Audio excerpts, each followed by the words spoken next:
তেইশের দুঃসহ স্মৃতি ফিরছে 24-এও। টানা বৃষ্টির জেরে আবারও ফুঁসে উঠছে তিস্তা।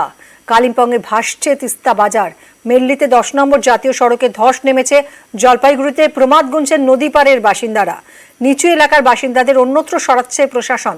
সতর্ক করতে পুলিশের মাইকিং।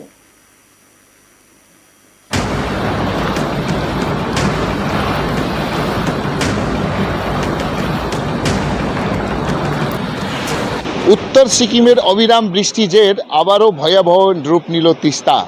এজন্য 2023-এর 4 অক্টোবরের স্মৃতি ভেসে এলো তিস্তা পাড়ের বাসিন্দাদের চোখে মুখে।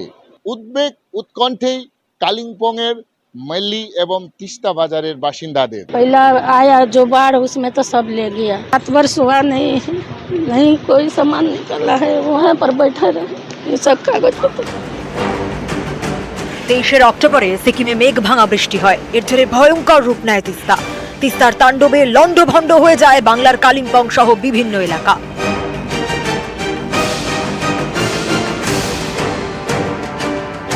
গত কয়েকদিন সিকিম পাহাড়ের পাশাপাশি সমতলেও টানা বৃষ্টি। জোড়া ফলায় ফের ফুঁসে উঠেছে তিস্তা। হু হু করে নদীর জল বাড়ছে। জলমগ্ন কালিম্পংয়ের তিস্তা বাজার।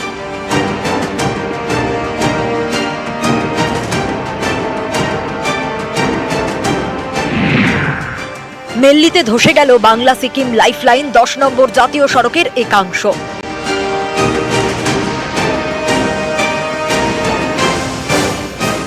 কালিম্পং থেকে দার্জিলিং চলছে ঘুরপথে যাতায়াত। জল ঢুকেছে কালিম্পংয়ের 27 মাইলের বাঙ্গে গ্রামে। গ্রামের একাধিক বাড়ি এখন জলের তলায়। তিস্তার রুদ্র রূপে ভয়ে কাঁটা নদী পারের বাসিন্দারা। ये सिक्किम के बारिश होने हुआ ना उधर, तो इसीलिए ये सब इधर डैमेज हुआ है। और ये हम लोग तो यहीं पे ऊपर ड्यूटी में थे, देखे तो इतना बड़ा आया हुआ है। अब देखिए अभी ये टाइम में ऐसा है, अब रेनी सीजन में कितना होगा। এই সমস্যাটা আমাদের এইখানেই যে আমাদের মাঠে এখনো প্রচুর বাদাম ভুট্টা পড়ে আছে আমাদের, কিন্তু এখন যেভাবে জলটা বাড়তেছে তাতে আমাদের এই ফসল নিয়ে আমরা খুব চিন্তিত। নদী পাড়ের বাসিন্দাদের সরানোয় জোর প্রশাসনের। তিস্তার চর এলাকা থেকে সরানো হচ্ছে বাসিন্দাদের। তিস্তার সংলগ্ন এলাকার সকল জনসাধারণকে নিরাপদ স্থানে থাকার জন্য অনুরোধ করা হচ্ছে।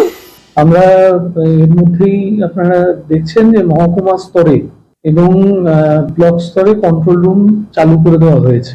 যে জায়গাগুলোর একটু নিচু আছে, লো লাইং এরিয়াস, সেই জায়গাগুলো অলরেডি আইডেন্টিফাইড রয়েছে। তো সেইগুলোকেও, গবাদি পশুগুলিকেও আমরা সরানোর উদ্যোগ নিয়েছি। নাথুয়ার চর থেকেও এই মুহূর্তে লোক সরানোর কাজ চলছে।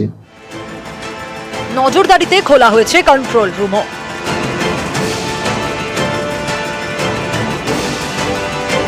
এরই মধ্যে তিস্তার জল ঢুকে পড়েছে মালবাজারের বাগরাকোট গ্রাম পঞ্চায়েতের অন্তর্গত টোটগাঁও গ্রামে। আরো জল বাড়লে কি হবে, ভয়ে বুক কাঁপছে স্থানীয়দের। नदी घुस गया, पूरा पानी बढ़ गया है, पूरा घर के अंदर पानी आ गया है। इस बार तो यहाँ पर रहना इस बात का बरसात में बहुत मुश्किल है। এদিকে তিস্তার পাশাপাশি জল বাড়ছে ডায়না সহ উত্তরবঙ্গের একাধিক নদীর। জলপাইগুড়ির নাগরাকাটা ব্লকে ব্রিজের উপর দিয়ে বইছে নদীর জল।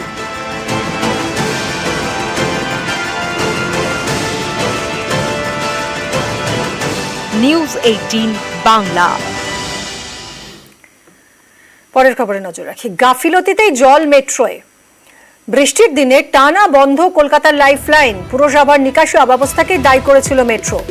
যৌথ পরিদর্শনে মিলল মেট্রোর গাফিলতির তথ্য। মেট্রোর গাফিলতির তথ্য জানালেন মেয়র পরিষদ।